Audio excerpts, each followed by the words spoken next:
বাঙালি মানেই আমরা উৎসব মুখর। যে কোনো উৎসব পেলেই সেটাকে একদিনে তো নয় ২-৩ দিন ধরেই আনন্দ করার সুযোগ খুঁজি। বাবা! ছোটবেলায় ঠাকুমার কাছে শুনতাম ১২ মাসে ১৩ পার্বণ। এখন কিন্তু সেটা মনে হয় অনেক বেড়ে গেছে। নিজেদের উৎসব তো আছেই, অন্যদের উৎসবকেও নিজেদের করে নিতে আমরা কিন্তু দ্বিধাবোধ করি না। দেখতে পাচ্ছ বল্টু চলে এসেছি কিনেছে? আবিরের দোকানে। জানি না। হ্যালো বন্ধুরা, আমি দীপান্বিতা। আজকে ওই একটা বেলুনই নতুন কেনো, আর কিছু ভিডিওতে কেনা লাগবে তোমাদের না। স্বাগত। তোমরা সবাই কেমন আছো? আমি কিন্তু খুব ভালো আছি। ছোটবেলায় যেরকম আমরা বুড়ি পোড়াতাম দোল খেলার আগের দিন, আমাদের তাহেরপুরেও কিন্তু এখন অনেক জায়গায় সেরকমভাবে উৎসব পালন করা হয়। তারই একটা ঝলক তোমাদের দেখাচ্ছি।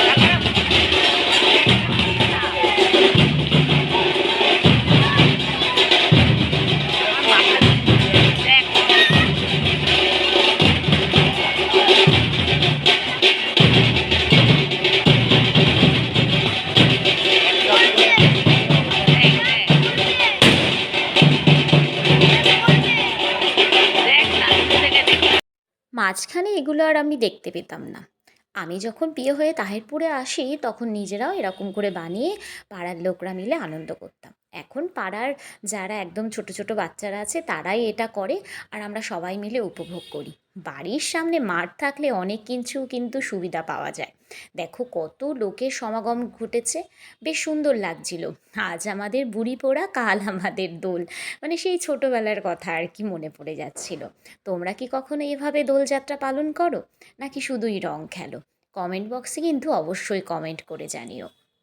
আসলে আমাদের সংস্কৃতিকে ধরে রাখা এবং তার সাথে যদি আনন্দ করা যায়, সেটা কিন্তু খারাপ নয়। কারণ ভবিষ্যতে যারা আমাদের ছোট ছোট বাচ্চারা, তারা আমাদের সংস্কৃতি কী করে জানবে? এগুলোর মাধ্যমেই তো জানবে, তাই না? চলো এবার দোলের দিনে তোমাদের কিছু ছবি দেখাই। ভালো জামাটা নষ্ট করিস না।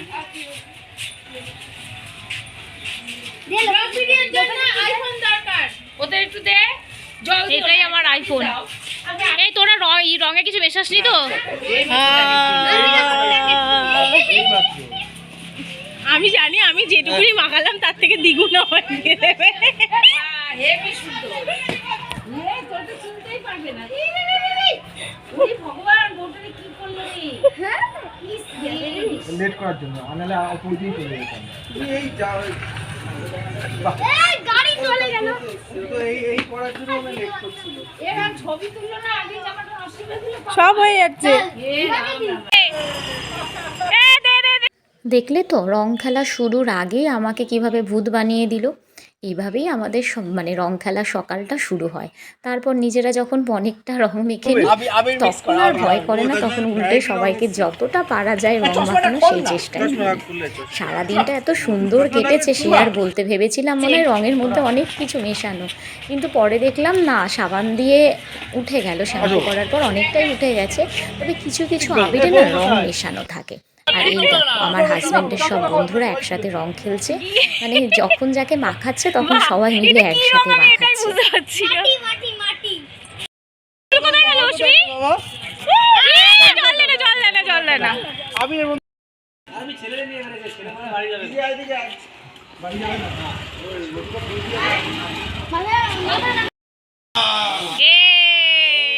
রঙের দিনটা এভাবে রঙিন থাকলেই ভালো লাগে। আমরা দোল বলি বা হোলি বলি, এভাবেই সারা দিনটা কাটাই, আর সারা বছর যেন এভাবেই কাটাতে পারি। সারাদিন রং খেলার পর বিশ্রাম নিয়ে সন্ধেবেলা চলে গেছিলাম নেমন্তন্ন বাড়িতে। দেখতে পাচ্ছ কি সুন্দর রাধা কৃষ্ণকে সাজানো হয়েছে, যেন চোখ ফেরাতেই পারছিলাম না। প্রতি বছর এই কাকিমার বাড়িতে যাই, আর লাস্টে গিয়ে যখন এই প্রসাদটা মুখে দিই মনটা একদম ভরে যায়। আজকের মতন ভিডিও এটুকুই থাক, দেখা হচ্ছে পরবর্তী ভিডিওতে।